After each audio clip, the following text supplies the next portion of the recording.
જો આપણે ગેસ બંધ કર્યો અને 1-2 મિનિટ થઈ છે ભાઈ અને આ બટેટાની આરે ગ્રેવી અને જો ગરમ ગાંઠિયા મળી જાય એટલે ભાવનગર વાળાને કાંઈ ન ઘટે. આ અમારા છે ને બટેટા કિંગ કહેવાય છે અને આજે કંઈક યુનિક અને મસ્ત રીતના બટેટા બનાવીને આપણને બતાવવાના છે, એટલે સ્કીપ કરાવીને પૂરો વિડીયો જોજો. આનંદભાઈ, તમે બટેટા તો આપણા ઘણા ટેસ્ટ કર્યા છે, હા બરોબર, પણ આને જે ગ્રેવી જે આપણે સેડવશું ને એના લીધે એનો ટેસ્ટ બધા કરતાં અલગ રાખશે. આ 1.5 કિલો બટેટા છે, બરોબર, એનામાં 200 ગ્રામ મોળા મરચાં છે, આ સુરતી તીખી મરચી લીધી છે 50 ગ્રામ. તો આપણે જે તીખા છે એમાં અધકસરું 1 ચમચી જેટલું આપણે આખું જીરું નાખશું અને આમ ધીમે ધીમે ખાંડવાના છે. જો આવું દરદરું રાખવાનું છે, આવું ભૂકો નથી કરવાનો. બટેટાનો વઘાર કરવા માટે સિંગ તેલ નાખી દેવું, મરચાં, તીખા મરચાં અને મોળા મરચાં.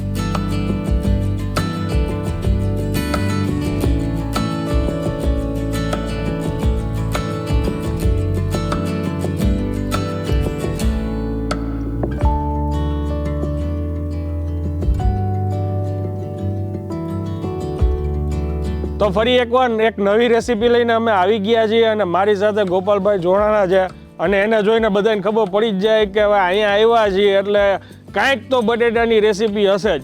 આ અમારા છે ને બટેટા કિંગ કહેવાય છે અને આજે કંઈક યુનિક અને મસ્ત રીતના બટેટા બનાવીને આપણને બતાવવાના છે, એટલે સ્કીપ કરાવીને પૂરો વિડીયો જોજો. શું આજે આ બટેટાની રેસીપીનું કંઈક નામ તો કયો, શું બનાવવાના છે? આનંદભાઈ, તમે બટેટા તો આપણા ઘણા ટેસ્ટ કર્યા છે, હા બરોબર, બધા આપણે આદુ મરચાં નાખતા હોય, લસણ નાખતા હોય, પણ આમાં 2-3 વસ્તુ ઉમેરી છે. પણ આને જે ગ્રેવી જે આપણે સેડવશું ને એના લીધે એનો ટેસ્ટ બધા કરતાં અલગ રાખશે. એ તમે ટેસ્ટ કરશો ને ત્યારે તમને ખ્યાલ આવશે. આની અંદર આપણે આખું જીરું અને મરીનો ઉપયોગ કરવાના છે. આની પહેલાં આપણે લસણિયા બનાવવા મરી નાખી જ હતી, પણ ડિફરન્ટ વસ્તુ ક્યાં પડે ને એ તમે ટેસ્ટ કરશો ત્યારે ખબર પડશે. ડન છે, ચાલો શરૂ કરીએ. આ 1.5 કિલો બટેટા છે, બરોબર, એનામાં 200 ગ્રામ મોળા મરચાં છે, આ સુરતી તીખી મરચી લીધી છે 50 ગ્રામ, 50 ગ્રામ આદુ છે, 1 પણી કોથમરી છે, આ 2 લસણના ઓલા છે, બરોબર, ગાંઠિયા છે, 3 નંગ લીંબુ લીધા છે, ધાણા જીરું છે, મરચું છે, આખું જીરું છે, તીખા છે, મીઠું છે અને તેલ છે, સિંગ તેલ, બરોબર. આટલી જ વસ્તુની અંદર આ બટેટા બનવાના છે.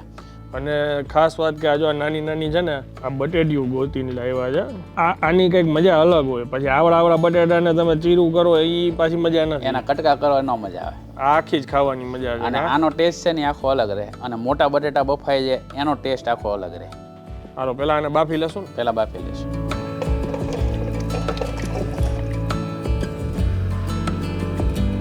જરૂરિયાત મુજબ મીઠું. આ મોળા મરચાં છે ને મિક્સરમાં આપણે કાઢવાના છે, એટલે કટિંગ કરી નાખીએ. આ તીખા મરચાં સુરતી, આ ગ્રેવી કમ્પ્લીટ છે, તીખા અને મોળા મરચાં 2 મિક્સ કર્યા હતા તેની 250 ગ્રામ જેવી છે ગ્રેવી. આદુ એમાં નો ક્રશ કરાય? નહીં, આદું ખમણી નાખવાનું, પહેલાં ગ્રેવી સડી જાય પછી આદું નાખવામાં આવશે.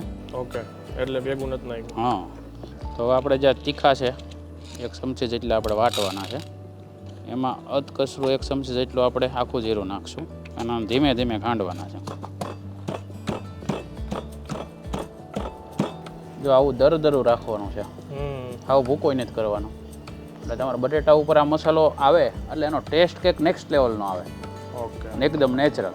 ઓકે, આપણા બટેટા છે ને સાહેબ બફાઈ ગયા છે, જો હા એકદમ કમ્પ્લીટ.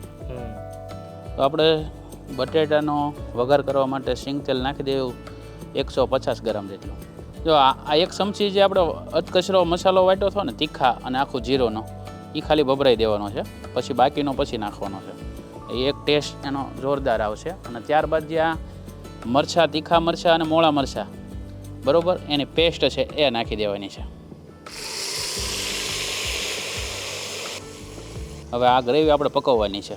આ ગ્રેવી જેવી પાકશે ને એવો ટેસ્ટ તમને મજા આવશે બટેટામાં.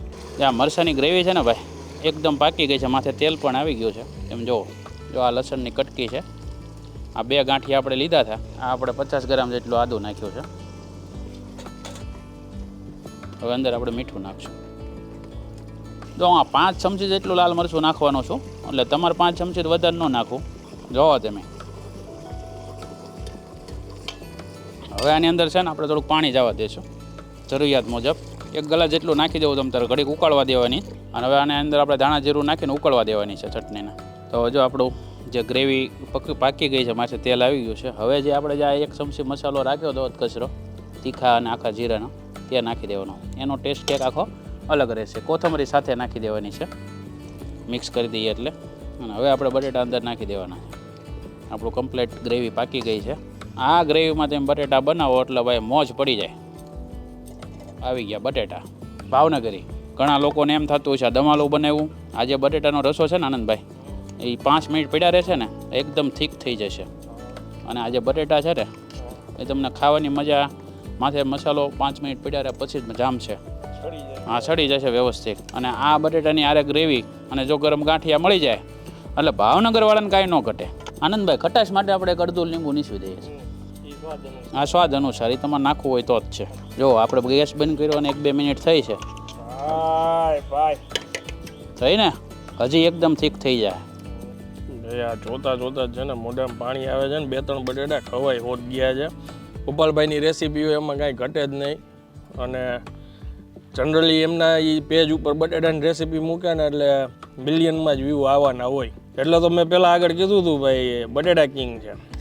અને પોતે બટેટા ખાવાના શોખીન જો. રોજ 2-3 બટેટા તો બહાર ગમે અહીંયા ખાઈ જ લીધા હોય એમને. બટેટા આનંદભાઈ છે ને ભાવનગર અમારે કેમ ઘૂઘરા છે, હા, એમ અમારે બટેટા ભાવનગરમાં તમે ગમે ખૂણે જાઓ, ગાંઠિયા ન મળે તો ખાલી કોરા બટેટા મળી જાય તમને ચેરીયા ગલીએ.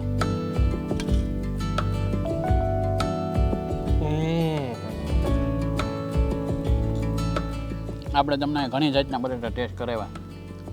આ અલગ અલગ લાગ્યા કે નથી લાગ્યા એ તમારું ઓરિજિનલ કહેવાનું છે. આમાં જે વૈષ્ણવ ધર્મ પાળતા હોય કે લસણ ડુંગળી ના ખાતા હોય તો આમાં લસણ એક છે ને એ તમે બાકાત કરી નાખો ને તોય તમને આ ગ્રેવી મજા જ આવશે, એ ગેરંટી.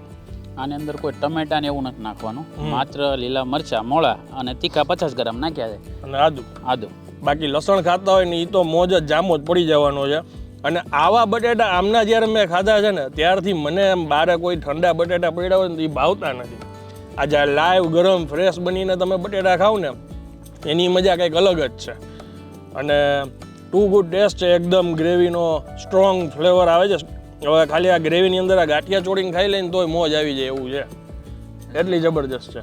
આનંદભાઈ જ્યારે પહેલી વખત ભાવનગરમાં આવ્યા ને ગાંઠિયા બટેટા એમ બતાવ્યા ને કે ગાંઠિયા ને અરે બટેટા, હા, પહેલી વાર આનંદભાઈ આ શબ્દ કીધા હતા.